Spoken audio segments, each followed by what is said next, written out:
আসসালামু আলাইকুম। ২০২৫ শিক্ষাবর্ষের ৬ষ্ঠ শ্রেণীর বাংলা বিষয়ের শিক্ষক নির্দেশিকা নিয়ে আজকে আমরা আলোচনা করব বিস্তারিত। তবে এটি যদিও শিক্ষকদের জন্য নির্দেশনা দেওয়া হয়েছে, তবে তোমরা যারা শিক্ষার্থী রয়েছো তোমাদেরকে অবশ্যই এই শিক্ষক নির্দেশিকাটি জানা প্রয়োজন। তবেই তোমরা বুঝতে পারবে তোমাদের শিক্ষকরা তোমাদেরকে কিভাবে মূল্যায়ন করবে। এখানে লক্ষ্য করো, সূচিপত্র রয়েছে, বিষয়বস্তু, ভূমিকা, গাঠনিক মূল্যায়নের ধারণা, গাঠনিক মূল্যায়ন প্রক্রিয়া, কেন মূল্যায়ন করব, কখন মূল্যায়ন করব, কি মূল্যায়ন করব, কিভাবে মূল্যায়ন করব। এখানে ২টি পয়েন্ট, টুলস নির্বাচনের বিবেচ্য বিষয়, এরপর হচ্ছে বিভিন্ন ধরনের দক্ষতা মূল্যায়নের ক্ষেত্রে বিবেচ্য বিষয়। বলার দক্ষতার গাঠনিক মূল্যায়ন প্রক্রিয়া, লেখার দক্ষতার গাঠনিক মূল্যায়ন প্রক্রিয়া, শোনার দক্ষতার গাঠনিক মূল্যায়ন প্রক্রিয়া, পড়ার দক্ষতার গাঠনিক মূল্যায়ন প্রক্রিয়া। আবেগিক দক্ষতার গাঠনিক মূল্যায়ন, অনুসন্ধানমূলক কাজের ক্ষেত্রে গাঠনিক মূল্যায়ন, বাড়ির কাজের ক্ষেত্রে গাঠনিক মূল্যায়ন, এরপরে আরো আছে ইত্যাদি ইত্যাদি। তোমাদের সুবিধার্থে আমরা পিডিএফ ফাইলের লিঙ্ক এই ভিডিওর ডেসক্রিপশনে দিয়ে দিয়েছি, তোমরা ডাউনলোড করে বিস্তারিত দেখে নিবে তোমরা যারা শিক্ষার্থী রয়েছো।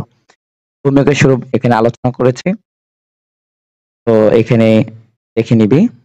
এরপরে এই যে এখানে গাঠনিক, সামষ্টিক, ধারাবাহিক মূল্যায়ন, এরপরে এখানে আরো অনেক আলোচনা আছে, ভূমিকা স্বরূপ এটি আলোচনা।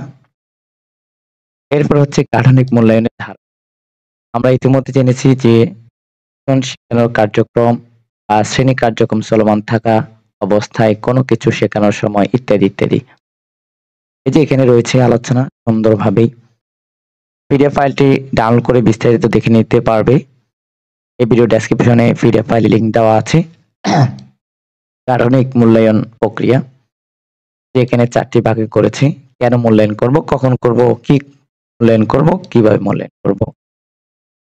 এখানে কেন মূল্যায়ন করব নিয়ে আলোচনা করেছে। আমাদের মনে রাখতে হবে যে শিক্ষার্থীর গ্রেডিং বা এই যে এখানে যে পদ্ধতিগুলো আছে অনেক আলোচনা করেছে। পিডিএফ ফাইলটি ডাউনলোড করে দেখলেই ভালো। কখন মূল্যায়ন করব, এই যে এখানে পয়েন্ট রয়েছে, কিভাবে মূল্যায়ন করব বা কি মূল্যায়ন করব, এখানে কি মূল্যায়ন করব। এরপরে হচ্ছে এই যে এখানে পড়ার দক্ষতা আছে, লেখার, বলার, শোনার, হ্যাঁ, আবেগিক।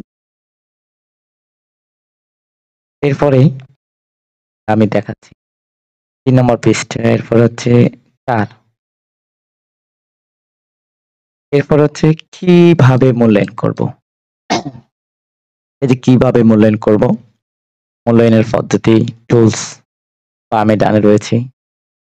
এরপর হচ্ছে পর্যবেক্ষণ, এরপরে টুলস নির্বাচনে বিবেচ্য বিষয় রয়েছে এখানে। এরপরে আছে বিভিন্ন ধরনের দক্ষতা মূল্যায়নের ক্ষেত্রে বিবেচ্য বিষয়। এরপরে হচ্ছে বিশাল আলোচনা রয়েছে। হ্যাঁ, এই যে এখানে পিডিএফ ফাইলটি ডাউনলোড করে বিস্তারিত দেখে নিতে পারবে। এই ভিডিও ডেসক্রিপশনে পিডিএফ ফাইল লিংক দেওয়া আছে। এখানে আরো ৫ লাইন রয়েছে। এরপর হচ্ছে বলার দক্ষতার গাঠনিক মূল্যায়ন আছে। আমার প্রিয় ছোট গল্প হলো কাবুলিওয়ালা। এটি রবীন্দ্রনাথ ঠাকুরের লেখা একটি অসাধারণ গল্প ইত্যাদি। এইভাবে এখানে বিস্তারিত আলোচনা করে দিয়েছি। এরপর হচ্ছে যে পাঠের শিরোনাম, শ্রেণী, শিক্ষাক্রমের উল্লেখিত শিখন ফল ইত্যাদি। এরপর হচ্ছে শব্দের কথা। শব্দের কথা নিয়ে আলোচনা এখানে আছে। এই যে পিডিএফ ফাইলটি ডাউনলোড করে বিস্তারিত দেখে নিতে পারবে। এরপর হচ্ছে মূল্যায়ন রুব্রিক্স, যেটা আগেও ধারণা দেওয়া হয়েছিল গত দিবস। এখানে এই যে উত্তম, সন্তোষজনক, সহযোগিতা প্রয়োজন, কারণ বাচনভঙ্গি, হ্যাঁ, ইত্যাদি। এরপরে হচ্ছে মূল্যায়নের তথ্য সংরক্ষক। এরপর হচ্ছে লেখার দক্ষতার গাঠনিক মূল্যায়ন। এই যে এখানে বলে দেওয়া হচ্ছে, বুঝিয়ে দেওয়া হয়েছে এখানে লিখে। এরপরে উদাহরণ ১ দিয়ে বুঝিয়ে দেওয়া হয়েছে। এরপর হচ্ছে যে এটা ২০ মিনিট সময় থাকবে। হ্যাঁ, প্রশ্ন, যে মূল্যায়ন রুব্রিক্স, উদাহরণ 2। এরপরে হচ্ছে রুব্রিক্স, উদাহরণ যে মূল্যায়নের তথ্য সংরক্ষক। এরপর হচ্ছে শোনার দক্ষতার গাঠনিক মূল্যায়ন। এই যে এখানে বিস্তারিত আলোচনা আছে, উদাহরণ দেওয়া হয়েছে। এরপরে এই যে রুচি ফুলে ওঠে কেন, এটা 14 নম্বর পৃষ্ঠা। এইভাবে করি ষষ্ঠ শ্রেণী বাংলা বিষয়ের জন্য এর এই নির্দেশনা এখানে দেওয়া হয়েছে, পড়ার দক্ষতার গাঠনিক মূল্যায়ন। এরপর হচ্ছে উদাহরণ। এরপর হচ্ছে আবেগিক দক্ষতার গাঠনিক মূল্যায়ন। এই যে সোহান, তামান্না, রাজীব, হ্যাঁ এগুলো দিয়ে বুঝিয়ে দিচ্ছি। বিস্তারিত দেখতে হবে পিডিএফ ফাইলটি ডাউনলোড করে। এই ভিডিও ডেসক্রিপশনে পিডিএফ ফাইলের লিংক দেওয়া আছে। এরপর হচ্ছে অনুসন্ধানমূলক কাজের ক্ষেত্রে গাঠনিক মূল্যায়ন। এখানে অনেক আলোচনা রয়েছে। এই ভিডিও ডেসক্রিপশনে পিডিএফ ফাইল থেকে ডাউনলোড করে বিস্তারিত দেখে নিতে হবে। বাড়ির কাজের ক্ষেত্রে গাঠনিক মূল্যায়ন। এই যে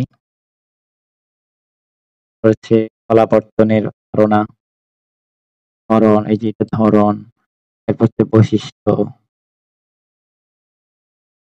তারপর কৌশল।